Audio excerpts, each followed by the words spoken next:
क्या है, एक एंट है, सो इस प्रॉब्रेंस का नाम क्या होगा, एंट वर्ब। ठीक है, और ए क्या है, ये तो बड़ा वाला एंट है, यानी कि इस प्रॉब्रेंस का नाम हम क्या रखेंगे, फ्लेमिश ब्राबैंट, बड़ा वाला एंट। और ए क्या है, लेमन है, और ए वगर है, सो इस प्रॉब्रेंस का नाम क्या होगा, लेमबर्ग। Right, okay. और ये बलून रीजन का ये जो हमारा पहला प्रोवेनेंस है, ये एस्ट्रोनॉट हमें क्या कर रहे हैं, हाई कर रहे हैं, सो इस प्रोवेनेंस का नाम क्या होगा, हाई नॉट। ओके, और एक और फिर बड़ा वाला एंट आ गए इस रीजन में भी, लाइक फ्लेमिश रीजन में था ना, फ्लेमिश बड़ा वाला एंट ब्राबैंट, सो इस रीजन का क्या नाम होगा, बलून ब्राबैंट। ठीक है, और ये लड़की क्या कर रही है, ए बेड के एज पे, पूरा जगह छोड़ के बेड के एज पे लेटी हुई है, सो इस प्रोवेनेंस का नाम क्या होगा, क्योंकि एज पे लेटी है ना, तो इसका नाम होगा लेइज। करेक्ट, लेटी हुई है एज पे। ठीक है, और ये क्या है, ये बोल रही हैं कि मुझसे डरो मत, मैं मरी हुई नहीं हूँ, मैं जिंदा हूँ, मैं नहीं मरी हुई हूँ। ठीक है, सो क्या हो गया ये प्रोवेनेंस का नाम, नामोर। और इस प्रोवेनेंस का नाम क्या होगा, बेल्जियन लग्जमबर्ग। इसके बगल में ही है ना लग्जमबर्ग, सो उन्होंने सोचा कि कन्फ्यूज़न होगा, हम तो बेल्जियन वाले हैं, सो उन्होंने नाम रख लिया क्या, बेल्जियन लग्जमबर्ग। ठीक है, अब हम जल्दी जल्दी इस क्वेश्चन का आंसर करेंगे। क्या है हमारा क्वेश्चन, ये है, power sharing is good for democracy, it helps to reduce the possibility of conflict between social group. आपको पता ही है, अब तो समझ चुके हैं कि पावर शेयरिंग डेमोक्रेसी के लिए ज़रूरी भी है, मॉरल रीज़न है इसका, डेमोक्रेसी के लिए पावर शेयरिंग तो 100% गुड होगा। और इससे सोशल ग्रुप हो, चाहे लिंग्विस्टिक ग्रुप हो या रिलीजियस ग्रुप हो, इनके बीच में डेफिनेटली कन्फ्लिक्ट होने का संभावना कम होता है जब आप पावर शेयरिंग करते हैं। तो समझ गए, यानी कि दोनों आपका स्टेटमेंट सही है, यहाँ पे ट्रू है। सो बस चुन लीजिए, मैं चला देता हूँ टाइमर। ठीक है, बस इतना ही काफ़ी है आपके लिए। सो क्या आंसर हुआ हमारा, बी। राइट, ठीक है। हाय एंड हेलो फ्रेंड्स, आज का हमारा वीडियो में हम कवर करेंगे power sharing. Power sharing class 10 का चैप्टर नंबर 1 सिविक्स का। ठीक है, इस वीडियो में हम क्या पहले समझेंगे, पावर शेयरिंग क्या होता है, दूसरा पावर शेयरिंग के क्या रीज़न है, पावर शेयरिंग क्यों डिजायरेबल है, और पावर शेयरिंग के क्या क्या रूप हैं, क्या क्या फॉर्म्स हैं, हम कुछ एग्जांपल्स को भी देखेंगे। ठीक है फ्रेंड्स, सो हम शुरू करते हैं वीडियो को। पावर शेयरिंग का क्या डिफिनेशन होगा, क्या होता है पावर शेयरिंग। अगर इंडियन कंटेक्स्ट में देखें तो हमारे इंडियन कॉन्स्टिट्यूशन ने 3 ऑर्गन क्रिएट किए हैं, जुडिशियरी, लेजिस्लेटिव एंड एग्जीक्यूटिव। ठीक है, इसका मतलब क्या हुआ, पावर शेयरिंग से क्या होता है, पावर का डिवीजन होता है among different organ of the government. क्या होता है पावर शेयरिंग से, पावर का डिवीजन होता है। और अगर हम देखते हैं तो हमारे इंडियन कॉन्स्टिट्यूशन ने ऐसा मैंडेट बनाया है कि पूरे कंट्री के लिए एक सेंट्रल गवर्नमेंट होगी, यानी कि सेंट्रल लेवल के लिए क्या होगी, सेंट्रल गवर्नमेंट होगी, स्टेट लेवल के लिए क्या होगी, स्टेट गवर्नमेंट होगी, और लोकल लेवल के लिए क्या होगी, local bodies like municipal corporation and Panchayati system for villages.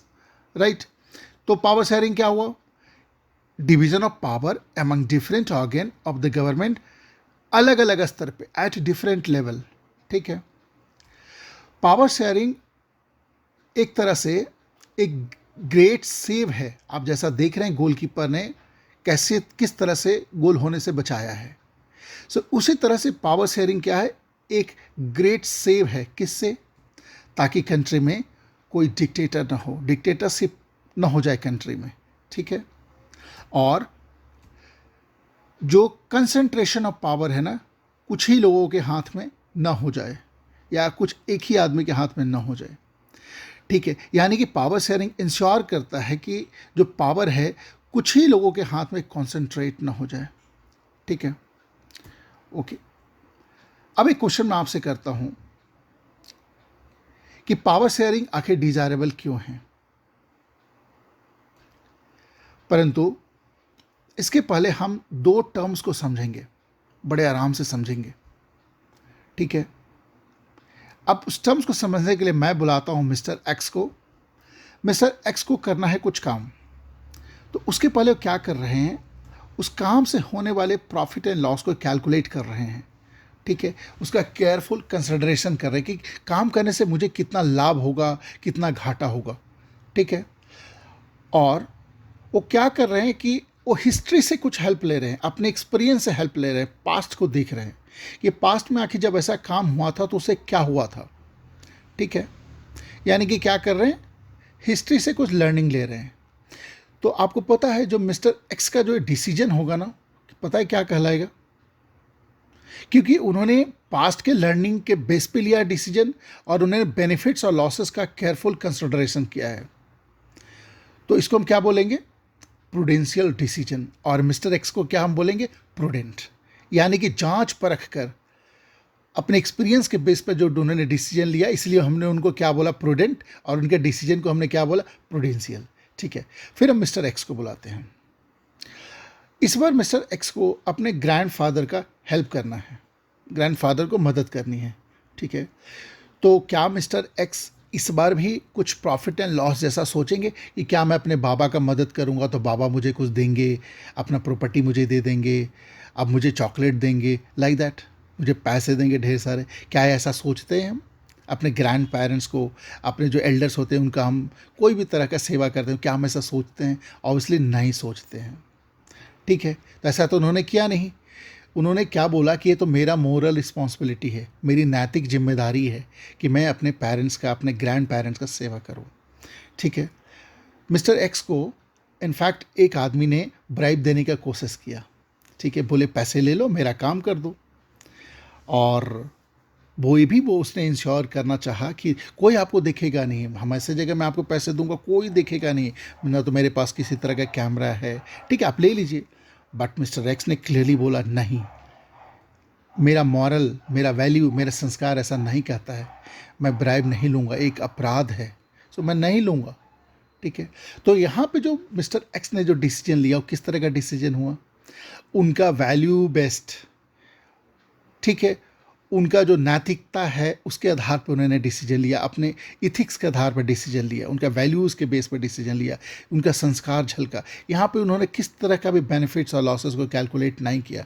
तो इस तरह का डिसीजन क्या कहलाएगा, मॉरल डिसीजन। ठीक है फ्रेंड्स, तो आपने देख लिया प्रूडेंशियल एक हो गया था और एक मॉरल डिसीजन, दोनों में कंट्रास्ट है ना, दोनों एक दूसरे के उल्टे हैं ना, ऑब्वियसली हैं। ठीक है, अब फिर से मैं मिस्टर एक्स को बुलाता हूँ। इस बार मिस्टर एक्स ने देखा कि एक लड़का है राजू, जो केला खाकर छिलका वहीं पे उन्होंने गिरा दिया।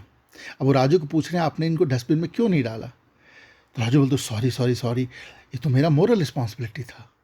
ठीक है, उसके बाद तुरंत ही राजू बोलते हाँ भैया मेरा मोरल रिस्पॉन्सिबिलिटी तो था ही, उसके साथ साथ मुझे याद नहीं रहा, लास्ट टाइम मैं ही तो इस छिलके पे स्लिप हुआ था, मैंने लास्ट टाइम में छिलका ऐसे ही खा के फेंका, मैं खुद स्लिप हो गया, मेरे पैर में चोट आ गई। तो यहाँ पे राजू क्या किए, दोनों काम कर रहे हैं, मोरल रिस्पॉन्सिबिलिटी लेके भी है, उस छिलके को डस्टबिन में डालना चाहते हैं, उसके साथ साथ उन्होंने अपने पास्ट से भी लर्निंग किया, अपना जो उनका जो एक्सपीरियंस है उसके बेस पे भी उन्होंने ऐसा डिसीजन लिया। तो इस तरह के डिसीजंस को हम क्या बोलेंगे, जब दोनों चीज़ इंक्लूडेड है तो हम बोलेंगे 100% प्रूडेंशियल एंड मोरल डिसीजन। ठीक है, अब आपको टर्म समझ में आ गया, अब आपको ये समझ में आया कि मैंने टर्म को आपको क्यों समझाया। ठीक है, हमारा क्वेश्चन क्या था कि पावर शेयरिंग क्यों डिजायरेबल है। तो इसके दो रीजन हैं, दो कारण हैं। पहला कारण क्या है, प्रूडेंशियल। ठीक है, प्रूडेंशियल रीजन। दूसरा कारण किस तरह का है, मोरल। इसलिए मैंने आपको दोनों टर्म समझाए, ये दोनों टर्म एक दूसरे के विरोधाभास रखते हैं, यानी कि कॉन्ट्रास्ट रखते हैं। ठीक है, अब चलिए प्रूडेंशियल रीजन के बारे में हम समझेंगे। कैसे प्रूडेंशियल रीजन, क्योंकि पावर शेयरिंग से बोला जाता है कि इससे सोशल ग्रुप्स, चाहे भाषा के आधार पे हो, रिलीजन के आधार पे हो, उनके बीच में जो कन्फ्लिक्ट है उसकी पॉसिबिलिटी घटती है, नहीं होने का संभावना रहता। और जो मेजोरिटी वाली जो कम्युनिटी है, जो न्यूमेरिकली मोर है, मेजर हैं, ज़्यादा है, जैसे इंडिया में हिंदू है, ठीक है, उनका जो अभिलाषा है, जो इच्छा है, नहीं भाई मेरा देश में तो ऐसा होना चाहिए हमारे लिए, वो लोगों के लिए, मेजोरिटी के लिए, तो इस तरह का चीज़ें ना वो माइनॉरिटी कम्युनिटी के ऊपर थोपते नहीं है अगर पावर शेयरिंग होती है तो। ठीक है, ये प्रूडेंशियल रीजन हुआ। ठीक है, और अगर मॉरल रीजन हम देखें, बहुत ही सिंपल है। आपको पता है डेमोक्रेसी क्या होता है? डेमोक्रेसी लोगों का रूल है, लोगों को द्वारा क्या रूल है और लोगों के लिए रूल है। ठीक है, ठीक है ना? यानी कि जो सिटीजन है ना, उनका ये अधिकार है कि उनसे सरकार पूछे कि आप किस तरह गवर्न होना चाहते हो। उनका गवर्नमेंट के डिसीजंस में जो डिसीजन मेकिंग प्रोसेस है, उसमें उनका प्रत्यक्ष रूप से या अप्रत्यक्ष रूप से, डायरेक्ट और इनडायरेक्ट, उनका पार्टिसिपेशन होना चाहिए। तभी तो डेमोक्रेसी है ना। तो यानी कि आप समझिए कि पावर शेयरिंग की अगर हम बात करते हैं तो डेमोक्रेसी के लिए तो मॉरल है। यहाँ पे सोचने की ज़रूरत नहीं है कि पास्ट में क्या हुआ था, इसमें क्या प्रॉफिट और क्या लॉस है, वो तो प्रूडेंशियल है। ठीक है, मॉरल में तो सीधा सीधा होना है डेमोक्रेसी में पावर शेयरिंग, कहानी ख़त्म। ठीक है, समझ गए? तो प्रूडेंशियल में आपने समझ लिया प्रूडेंशियल। अब ये बताइए कि मैंने जब आपको बोला कि पास्ट से लर्निंग हम देखते हैं, प्रूडेंशियल में हम प्रॉफिट एंड लॉस देखते हैं, तो क्या सही में पावर शेयरिंग एक प्रूडेंशियल रीजन है? क्या पास्ट में ऐसा कुछ घटनाएं हुई हैं जिसके बेस पे हम कह सकते हैं कि पावर शेयरिंग प्रूडेंशियल रीजन है? चलिए हम कुछ एग्जाम्पल्स देखेंगे। सबसे पहला एग्जाम्पल हम देखेंगे इंडिया के साउथ में ही एक कंट्री है जिसको आप सब जानते हैं, श्रीलंका। ठीक है, श्रीलंका की बात करें तो वहाँ पे जो उनका नॉर्थ है और उनका जो ईस्ट साइड है और वेस्ट साइड में एक छोटा पॉकेट है जो अभी मैंने आपको दिखलाया और एरो के मदद से फिर दिखला रहा हूँ। इस एरिया में श्रीलंकन तमिल रहते हैं, लगभग 13% इनका पॉपुलेशन है। ठीक है, और श्रीलंका का सबसे जो मेजोरिटी वाले जो कम्युनिटी है वो कौन है? सिन्हालीज, जो 74% उनका पॉपुलेशन है। ठीक है फ्रेंड्स, और श्रीलंका के आप ऑफ सेंटर आप देखें साउथ साइड में और लिटिल बिट इन नॉर्थ साइड, तो एक कौन सी कम्युनिटी है? ये हैं इंडियन तमिल, जो प्लांटेशन करने के लिए जिनको अंग्रेज़ लेके गए थे और वहाँ पे सेटल हो गए।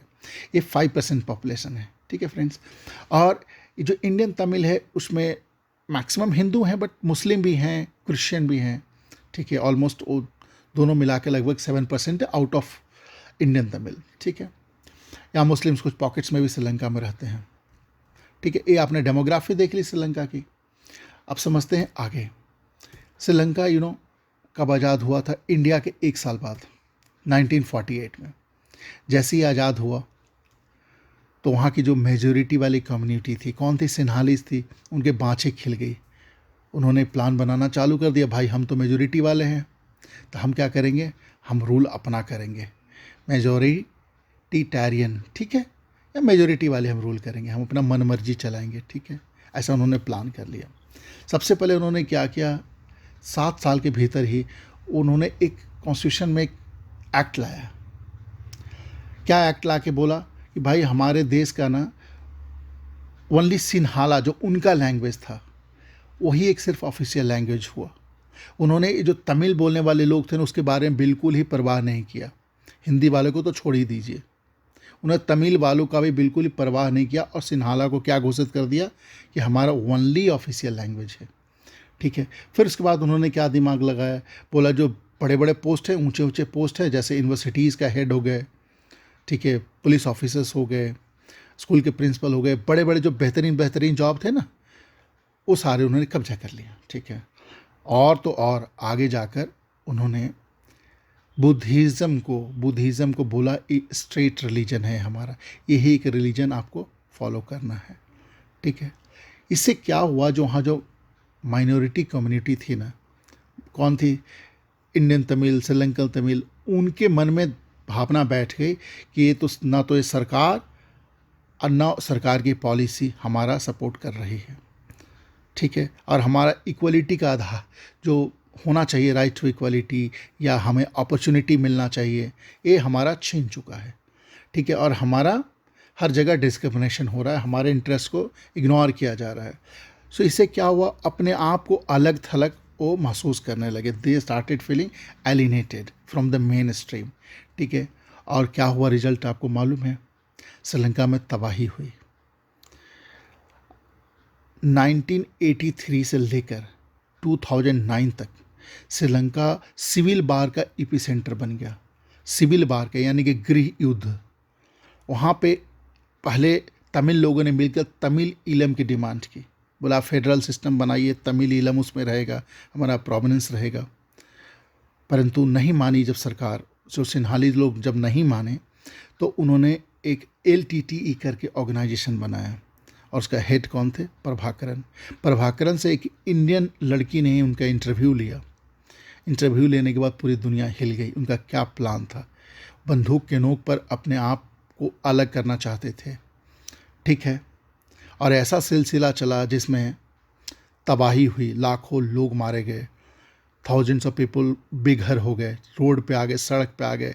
जो श्रीलंका की जो इकोनॉमिक डेवलपमेंट का जो चल रहा था सिलसिला, सब कुछ ठप पड़ गया। इंडिया ने इनफैक्ट अपने एक ग्रेट प्राइम मिनिस्टर को भी खोया, क्योंकि उन्होंने श्रीलंकन गवर्नमेंट को सपोर्ट किया था पीस लाने के लिए, हमारे राजीव गांधी। उनकी उसकी वजह से मृत्यु हुई। LTT वालों ने ही बॉम्ब से उड़ा दिया चेन्नई में ही। हमारे देश में भी काफ़ी इंटरनल टेंशन हुआ। तमिलनाडु के सरकार को हमारे केंद्र सरकार ने गिरा दिया, ठीक है। तो देखिए क्या हुआ, जब पावर शेयरिंग जब इन्होंने नहीं किया तो क्या हुआ? तो क्या आप बोल सकते हैं कि पावर शेयरिंग एक प्रूडेंशियल रीजन है? चलिए हम एक और एग्जांपल देखते हैं। एक छोटी सी कंट्री है, ठीक है, अपने लगभग हरियाणा के बराबर की साइज़ की कंट्री जिसका नाम है बेल्जियम, यूरोप में, ठीक है। इसके नॉर्थ में नॉर्थ सी है, इसके साउथ में फ्रांस है। इसका अगर साउथ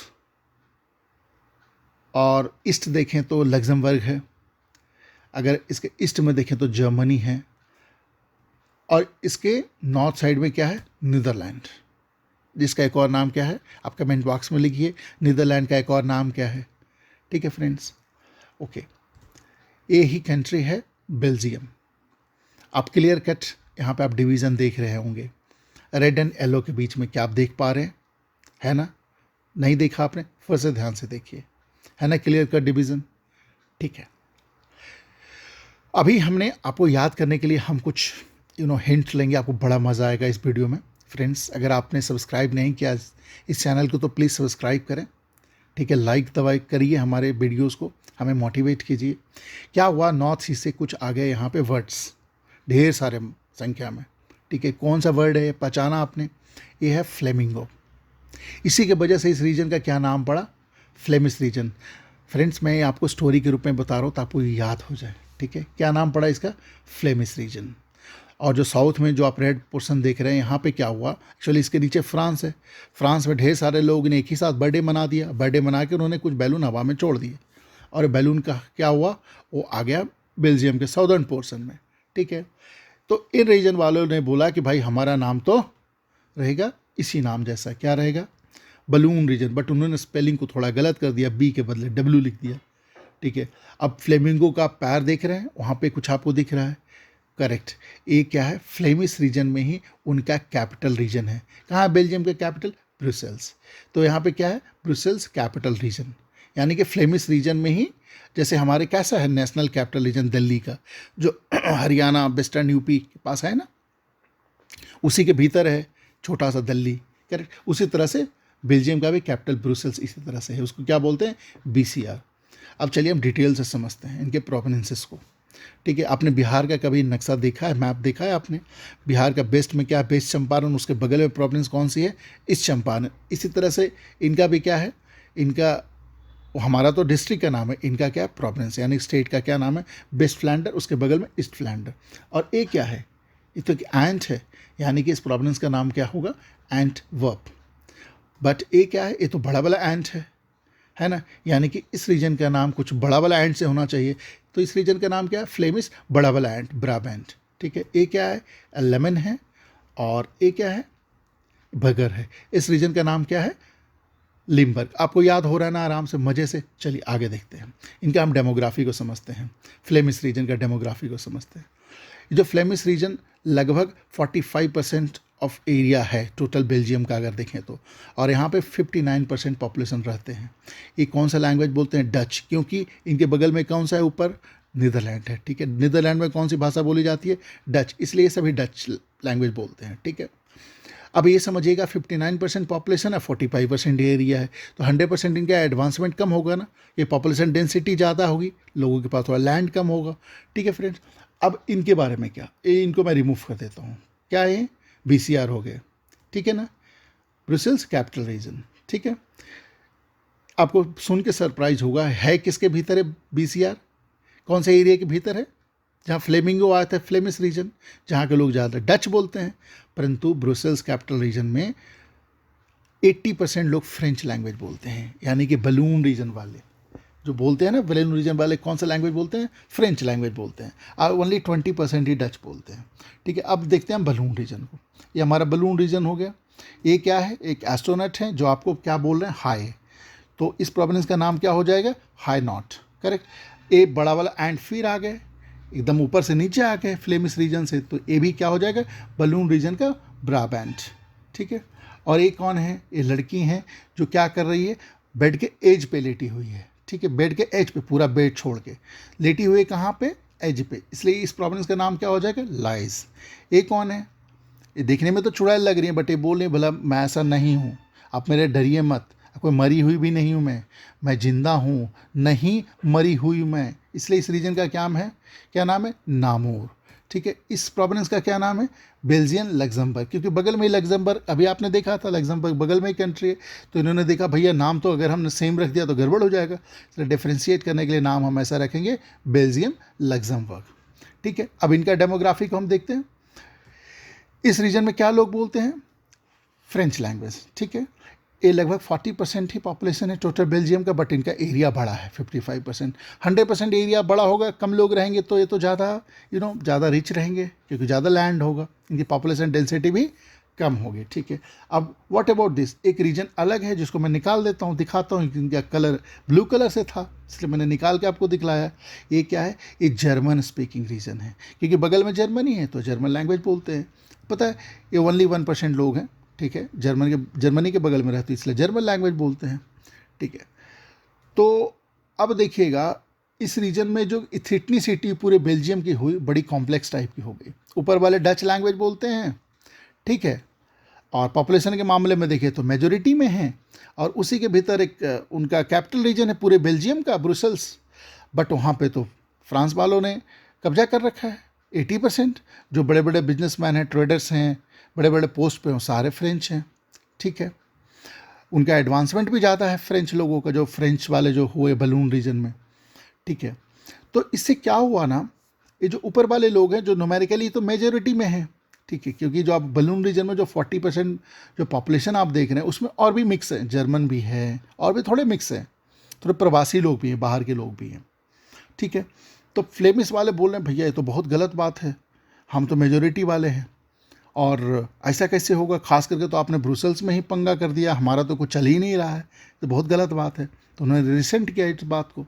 ठीक है, तो क्या उन्होंने भी वही काम किया जो श्रीलंका ने किया था, जॉब हड़प लिए सारे के सारे, ऑफिशियल लैंग्वेज घोषित कर दिया सिन्हाला, बोला भाई बाकी नहीं चलेगा, रिलीजन भी अपना बताया, बोला अपना रिलीजन चलेगा। क्या इन्होंने भी ऐसा किया, बिल्कुल ऐसा नहीं किया। इन्होंने क्या किया, पावर शेयरिंग, इन्होंने पावर को शेयर किया। ठीक है, इन्होंने डिस्ट्रीब्यूशन किया, डिवीज़न किया पावर को। ठीक है, अब समझिए कैसे इन्होंने किया। 1970 से लेके 1993 यानी कि 23 ईयर्स में ये अपने संविधान में 4 बार इन्होंने संशोधन किया। अपने कॉन्स्टिट्यूशन में क्या किया, 4 बार अमेंडमेंट लाए, और इन्होंने क्या डिक्लेयर किया, जो हमारा सेंट्रल गवर्नमेंट जो होगा, जो पूरे देश को देखेगा, उसमें जो भी मिनिस्टर्स होंगे ना, वो आधे फ्लेमिश रीजन के होंगे और आधे बलून रीजन के होंगे, एकदम इक्वल इक्वल, राइट। फिर उन्होंने क्या बोला, कोई भी स्पेशल लॉ अगर हमारे कंट्री में लाना है तो उसके लिए हमारा तीनों रीजन का बराबर हक होगा, Flemish, balloon and German, right. कितना बढ़िया उन्होंने अरेंजमेंट किया। उसके बाद उन्होंने क्या बोला, हमारे यहाँ जो स्टेट गवर्नमेंट है ना, वो सेंट्रल गवर्नमेंट का सबऑर्डिनेट नहीं होगा, उसका निचला स्तर का नहीं होगा। ऐसा नहीं है कि सेंट्रल गवर्नमेंट के पास ज़्यादा पावर है, ऐसा नहीं, दोनों इक्वल होंगे। ठीक है, दोनों इक्वल होंगे, बराबरी का हक। ठीक है, उसके बाद उन्होंने क्या किया, जो इनका BCR था, ब्रुसेल्स कैपिटल रीजन, इसके लिए वहाँ पे उन्होंने क्या डिसीजन लिया यहाँ पे एक सेपरेट गवर्नमेंट रहेगी, ठीक है, जिसमें फ्लेमिश और बलून दोनों रीजन का क्या रहेगा, बड़ा बराबर बराबर हक होगा। ग्रेट ग्रेट पावर शेयरिंग, ठीक है। और उन्होंने इसके अलावा क्या बोला, एक हमारी कम्युनिटी गवर्नमेंट होगी। कम्युनिटी गवर्नमेंट में कौन लोग रहेंगे, डच, फ्रेंच और जर्मन स्पीकिंग, तीनों वन वन लैंग्वेज का एक कम्युनिटी होगा। अब जहाँ भी रहते हैं उसे मतलब नहीं है, ठीक है। और किसी तरह का भी अगर कल्चरल या एजुकेशन से रिलेटेड या लैंग्वेज से रिलेटेड किसी भी इशूज़ का अगर हमें सेटलमेंट करना है या कोई प्रावधान बनाना है या प्रॉब्लम को सॉल्व करनी है तो एक कम्युनिटी गवर्नमेंट करेगी। So great they have made, ठीक है। पता हुआ इसका रिजल्ट क्या हुआ, ब्रुसेल्स जो बेल्जियम है ना, इनका जो कैपिटल है ना ब्रुसेल्स, जब यूरोपियन यूनियन बनाने के लिए डिसीजन हुआ, पूरे यूरोप के देशों ने मिलकर ये डिसीजन लिया कि भाई हम यूरोपियन यूनियन बनाएंगे, तो उन्होंने ब्रुसेल्स को ही अपना कैपिटल चुना। क्यों पता है, क्योंकि पॉलिटिकली बहुत ज़्यादा स्टेबल था वहाँ पे। शायद ही कोई तरह का किसी तरह का लड़ाई झगड़ा लैंग्वेज के बेस पे, रीजन के बेस पे हुआ होगा, ठीक है। ये जो बेल्जियम है ना, दूसरे डेमोक्रेसीज के लिए ना रोल मॉडल बन गया। आप समझिए, आप सीबीएसई बुक में इनको पढ़ रहे हैं, इनके बारे में आप समझ रहे हैं, समझिए एक ऐसा रोल मॉडल बन गए, ठीक है। और दूसरे इसी की जगह पे हम श्रीलंका को देखें, भाई वो भी साइज में बहुत छोटा था, किया दूसरे तरीके से काम, क्या हुआ, श्रीलंका हो गया बर्बाद, पूरी तरह से बर्बाद हो गया। एक समय पैराडाइज माना जाता उसको साउथ एशिया में, वो गृह युद्ध का ईपी सेंटर बन गया, ठीक है। उनका जो विकास का जो यात्रा था पूरी तरह थम गया, हजारों लोग बेघर हो गए, हजारी जान हो गई, हमारे प्रधानमंत्री भी एक मारे गए, ठीक है। हमारे इनफैक्ट हमारे कंट्री में भी उसकी वजह से काफ़ी डिस्टर्बेंस हुआ, ठीक है। तो अगर मैं आपसे पूछूं, जो मैंने आपसे प्रश्न पूछा था, क्या पावर डेमोक्रेसी के लिए पावर शेयरिंग डिजायरेबल है, क्या प्रूडेंशियल रीजन है इसका, 100% यस, ए प्रूडेंशियल रीजन है। Do you all agree with me, आप सब एग्री करते हैं, आप हाँ या ना कमेंट बॉक्स में लिखिए, ठीक है। अब हम इसके बाद समझेंगे पावर शेयरिंग का क्या क्या फॉर्म होता है। सबसे पहला जो हमने डेफिनेशन में भी समझा था, हमारे कंट्री में एक लेजिस्लेटिव है, एक ऑर्गन है एग्जीक्यूटिव, एक और ऑर्गन है जुडिशियरी, करेक्ट। ये तीनों ऑर्गन्स क्या हैं, बराबर का हक रखते हैं, ठीक है, एक दूसरे के ऊपर चेक्स एंड बैलेंस का काम करते हैं। एग्जीक्यूटिव क्या है, executive is responsible to legislative, ठीक है। और जुडिशरी क्या करती है, लेजिस्लेटिव को भी चेक करते रहती है, बोले भाई आप ऐसा कानून नहीं बना सकते जो संवैधानिक रूप से सही नहीं है, अगर आप ऐसा करिएगा ना तो मैं सीधा बोल दूंगा what ever you have made ना, इट नल एंड वॉइड, सही नहीं है, ठीक है। कभी कभी जुडिशरी भी ना अपना एक्टिविज्म ज़्यादा दिखलाने लगेगी तो लेजिस्लेटिव उसको चेक कर देगा, एग्जीक्यूटिव उसको चेक कर देगा, बोले भैया आपको सुप्रीम कोर्ट का जो आप जज क्यों ना हो, परंतु हम इलेक्ट तो हम करते हैं ना, हम आपको इलेक्ट करने में, आपको जो अपॉइंटमेंट हम देते हैं, अपॉइंट करते हैं, उसमें हमारा भी तो अधिकार है ना, हमारी भी बोली का मायने वहाँ पर रहता है ना, तो इसलिए भाई आप अपने भी दायरे में रहिए, ठीक है। तो कुल मिला के यहाँ पे क्या कर रहा है, जो तीनों ऑर्गन है ना, लेजिस्लेटिव, एग्जीक्यूटिव, जुडिशरी, ठीक है, ये तीनों ऑर्गन विधेयिका, कार्यपालिका और न्यायपालिका तीनों हॉरिजेंटल प्लेन पे हैं। इसलिए हम ये जो फॉर्म है, जो रूप है पावर शेयरिंग के, इसको हम क्या बोलते हैं, इसको हम बोलते हैं horizontal distribution of power, right, ठीक है। और इस सेपरेशन से क्या इंश्योर होता है कि जो ऑर्गन्स है ना अपने लिमिट में रहें, ठीक है, एक दूसरे के ऊपर चेक्स का काम करते हैं। इसीलिए इस जो हॉरिजेंटल डिस्ट्रीब्यूशन ऑफ पावर है, इसको हम क्या बोलते हैं, a system of checks and balances. चलिए अब हम दूसरा फॉर्म देखते हैं। क्या दूसरा फॉर्म, आपको पता है कि हमारे कंट्री में, पूरी कंट्री के लिए क्या है, एक सेंटर पे सेंट्रल गवर्नमेंट, करेक्ट ना, सेंट्रल लेवल के लिए। स्टेट लेवल पे क्या है, स्टेट गवर्नमेंट, ठीक है। लोकल लेवल पे क्या है, local bodies like municipal corporation, panchayat, है ना, ठीक है ना। सो यानी कि इस फॉर्म ऑफ शेयरिंग में आप देखिएगा, इसमें ये वर्टिकली रूप से अरेंज है।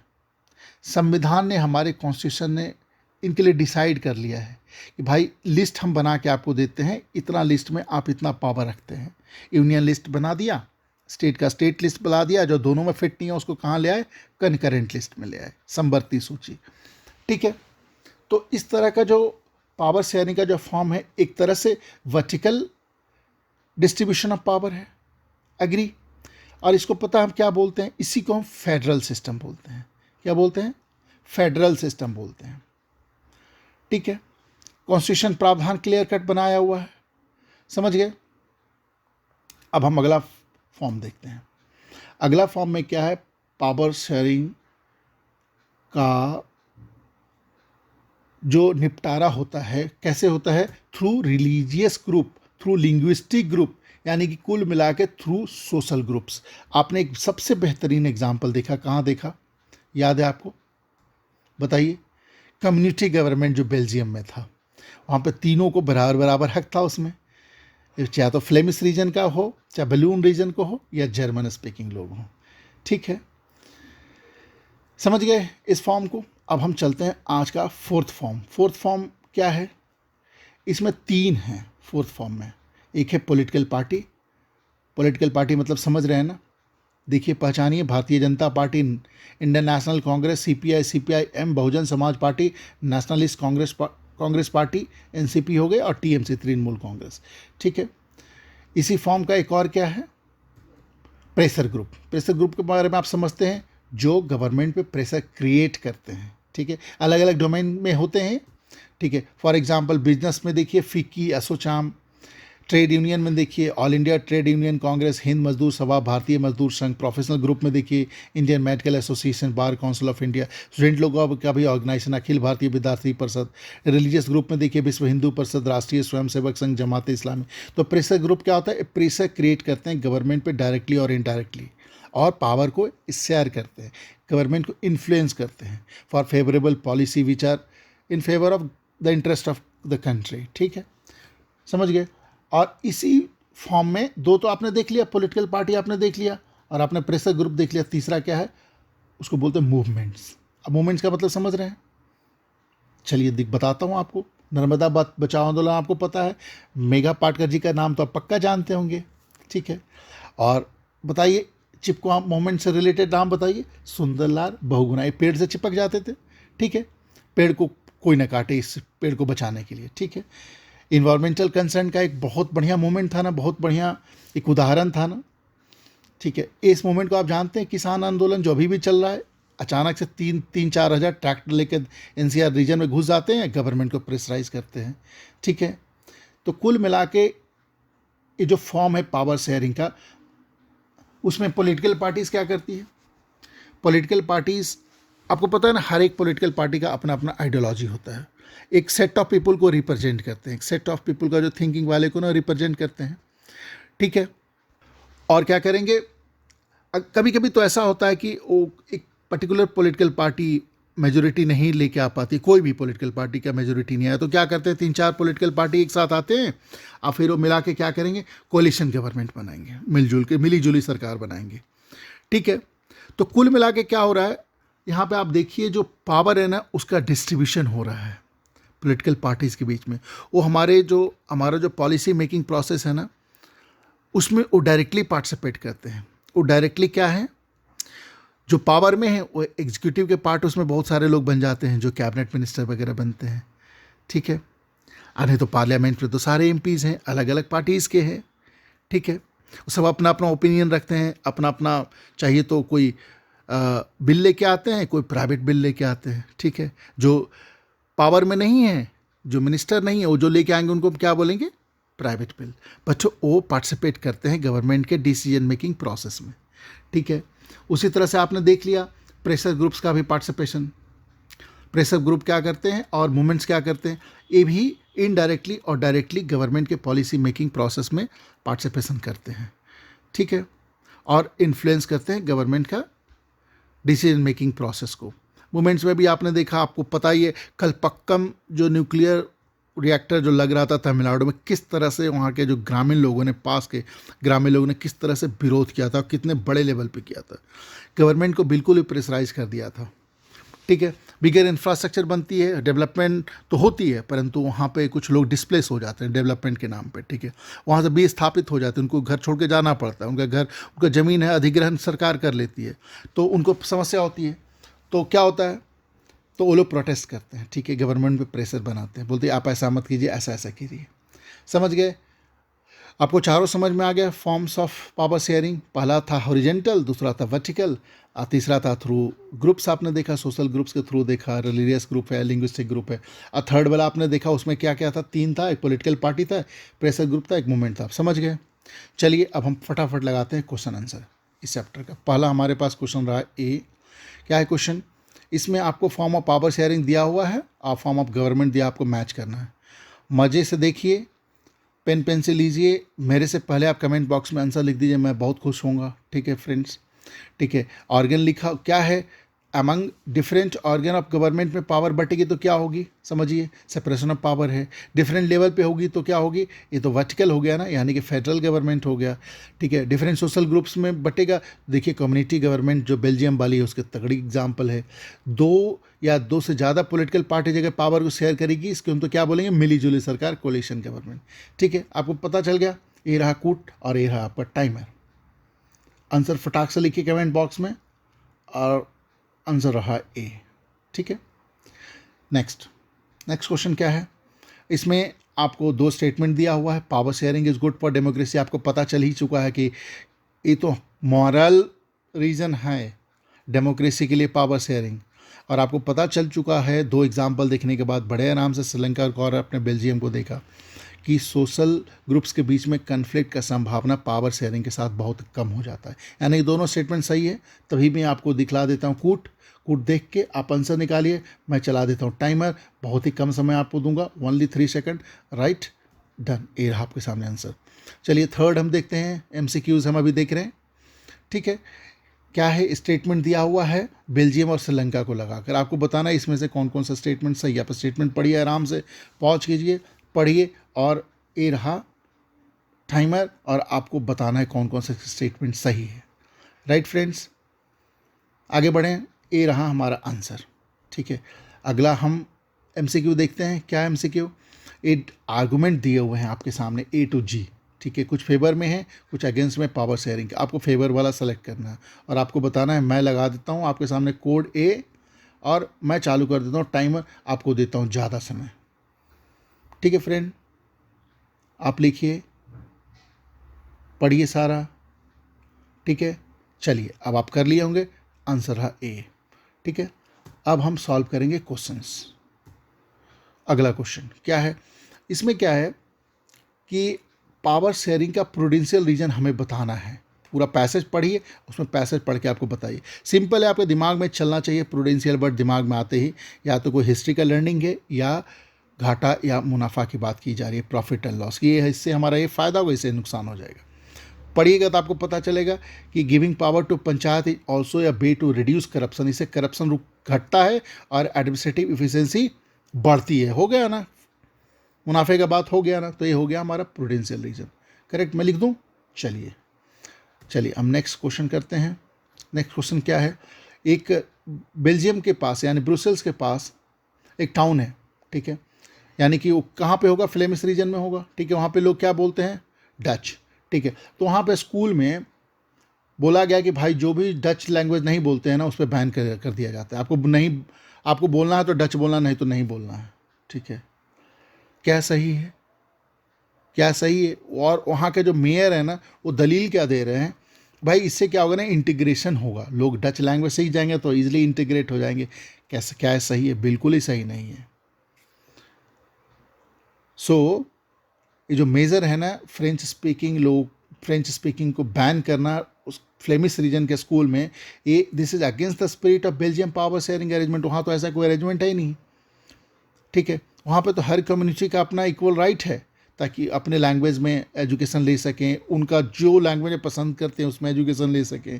और पता है, अगर फ्रांस भी, अगर जो फ्रेंच वाला जो एरिया हुआ, फ्रेंच लैंग्वेज बोलने वाला जो एरिया, बलून रीजन हुआ, अगर वहाँ के लोग भी ऐसा शुरू करने लगे तो क्या होगा, आप समझिए। वहाँ बोले नहीं, हम दूसरे वाले को अलाउ नहीं करेंगे, ठीक है, ना हम अंग्रेजी वाले को अलाउ करेंगे और ना तो डच लैंग्वेज अलाउ करेंगे, तो क्या होगा? और दलील क्या देने लगेंगे? भैया नहीं, इससे इंटीग्रेशन बढ़ेगा।